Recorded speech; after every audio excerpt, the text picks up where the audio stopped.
Concernant la distanciation physique, M. Arruda, ici, c'est 2 mètres. Au Québec, c'est 2 mètres.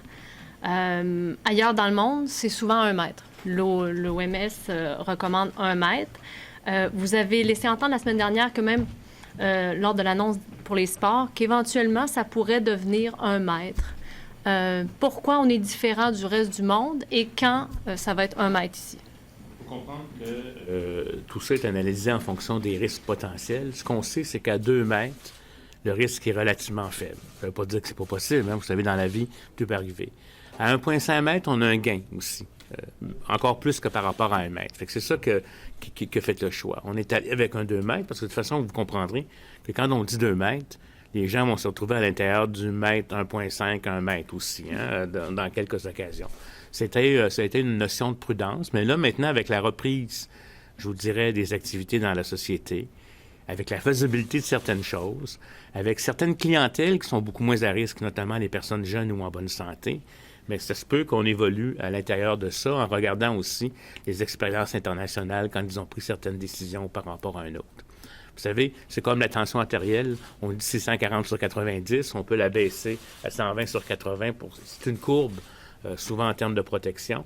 Puis nous, on agit, je vous dirais, avec une prudence, sachant très bien que quand on dit 2 mètres, là, je suis pas en train de dire aux gens d'aller à 1 mètre ou à 1,5, parce que ça peut être interprété par toutes sortes de gens. En allant à 2 mètres, on allait avoir une plus grande protection. C'est un nouveau virus. On ne sait pas comment il se comportait. Même dans les écoles, on a tenu à ça antérieurement parce qu'on avait peur que les enfants fassent des grosses éclosions puis transmettent à leurs parents et à leurs grands-parents. Là, on est en train de réévaluer en fonction du risque. Pour le moment, on est avec un 2 mètres. Pour ce qui est de certaines activités, maintenant, sportives, etc., il y a des balises qui sont faites. Les contacts je vous dirais, rapides, sont peut-être à moins haut risque, surtout si c'est à l'extérieur qu'à l'intérieur. Mais tout ça est en train de se faire évaluer. Puis on essaie de vérifier les données probantes comme telles. C'est clair que 2 mètres, c'est mieux que 1,5, puis c'est mieux que 1 mètre. Le risque va chuter, par contre, de façon très importante après 2 mètres.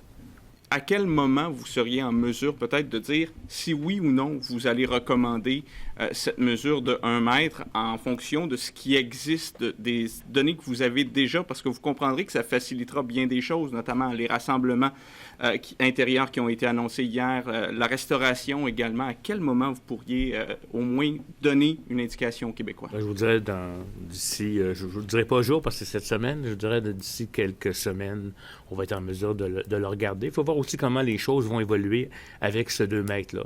Vous comprendrez, on y va toujours avec une prudence. On va voir si on ne génère pas des éclosions à 2 mètres. Hein. Si on n'en génère pas, ça va être une information qui va être pertinente. Parce qu'on a beau regarder ce qui se passe à l'extérieur, ce qui est rapporté en termes de recommandations. Entre la recommandation et l'application sur le terrain, souvent, il y a un écart.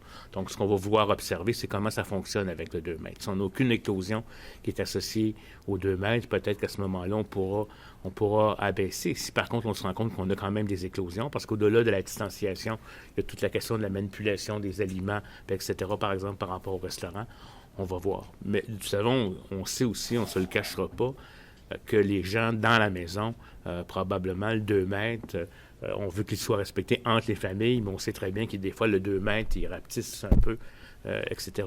Mais je pense qu'il faut être rigoureux au début, puis voir ce qu'on a comme réaction, et puis à ce moment-là, après ça, le faire. Moi, je tiens à souligner l'effort de tous les gens qui adaptent leurs pratiques antérieurs, restaurants, etc. Là, je tiens à les remercier de suivre les consignes. C'est pas évident pour les gens. On va avoir une très forte tendance à revenir à la normale, mais il faut y aller de prudence. Puis avec l'évaluation de ce qui se passe, quand on ouvre, on se dit que c'est à peu près, je vous dirais, entre 10 et 14 jours après pour voir les effets, fait qu'on sera en mesure de voir ce qui se passe.